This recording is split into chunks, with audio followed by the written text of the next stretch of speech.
Jadi orang berpikir bahwa ketika berselingkuh itu mereka bahagia, mereka menemukan apa yang mereka cari, mereka merasakan kenikmatan dan seterusnya. Tetapi tanpa dia sadari sesungguhnya bukan kebahagiaan, bukan kenikmatan yang sungguh-sungguh dia dapatkan, tetapi dia sedang menjalani azab dunia. Ya. Dan kalau perselingkuhan itu sampai kepada perzinahan, maka tidak cuma azab dunia, nanti juga di akhirat mereka mendapatkan neraka atau azab neraka. Nah, ketika orang sedang happy-happynya berselingkuh, ya, maka dia sedang memulai azab dunianya. Ada 3 azab dunia yang sedang dan akan dia rasakan. Yang pertama, penderitaan untuk hatinya. Jadi sepertinya ketika ketemu dengan selingkuhannya dia bahagia, dia happy, ya. Tetapi kan ketemu dengan selingkuhan itu tidak bisa lama-lama, ya. Paling ketemu 1-2 jam, setelah itu harus kembali ke pasangannya masing-masing atau kembali ke rumahnya. Nah, maka ketika berpisah itu jauh dari selingkuhan, itu orang akan diazab dengan azab kerinduan. Ya, ujung-ujungnya bertengkar kan, namanya orang lagi kangen dan rasa rindu itu tidak bisa terobati, ujung-ujungnya bertengkar, ya. Nah, belum lagi ketika orang berselingkuh, dia takut ketahuan oleh pasangannya sehingga harus sembunyi-sembunyi. Ya, harus menyembunyikan handphone atau mempassword handphone, harus selalu berdusta kepada pasangannya, ya, dan seterusnya. Nah, jadi itu membuat seseorang mengalami penderitaan hati, ya, karena terlalu banyak hal yang harus dia sembunyikan, yang harus dia simpan rapat-rapat, yang harus dia rahasiakan justru dari orang-orang yang selama ini menjadi orang-orang terdekat dalam hidupnya. Jadi kelihatannya jatuh bahagia, tetapi sesungguhnya orang yang menjalani perselingkuhan itu hatinya itu sangat menderita, ya.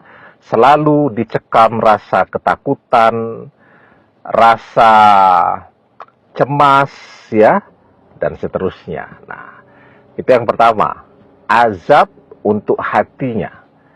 Kemudian yang kedua, azab untuk fisiknya.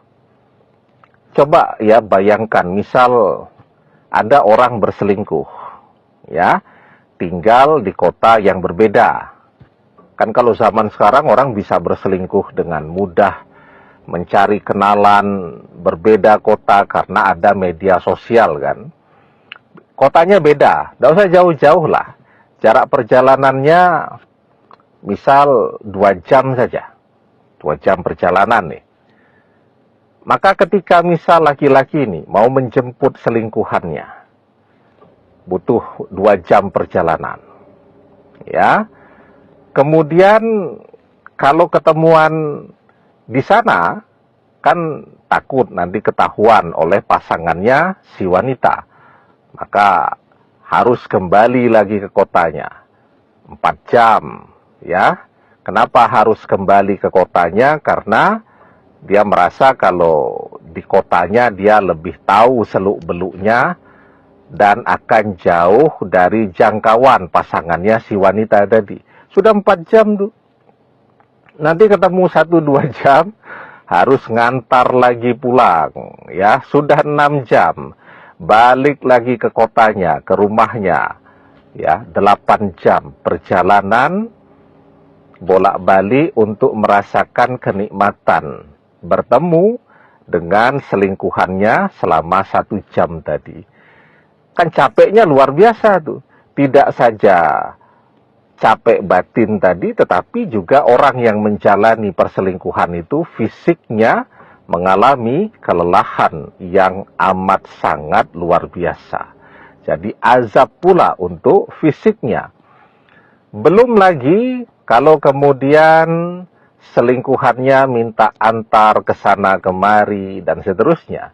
Nah, itu kalau sudah menjalani yang seperti itu mungkin sampai tidak sempat istirahat itu.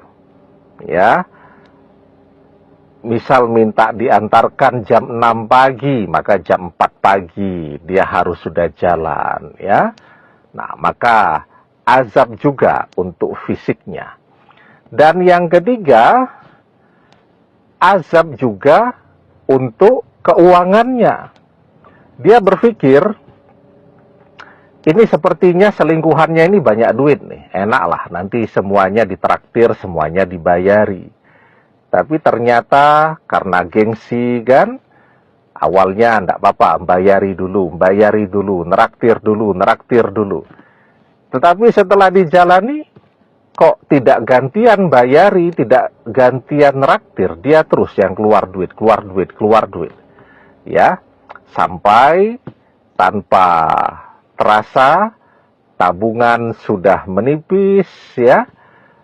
Kemudian juga bekerja tidak optimal, tidak maksimal, income menurun, dan dia berpikir bahwa bersama selingkuhannya tadi akan membuat dia menjadi nyaman begitu, semua kebutuhannya dipenuhi oleh pasangan selingkuhannya.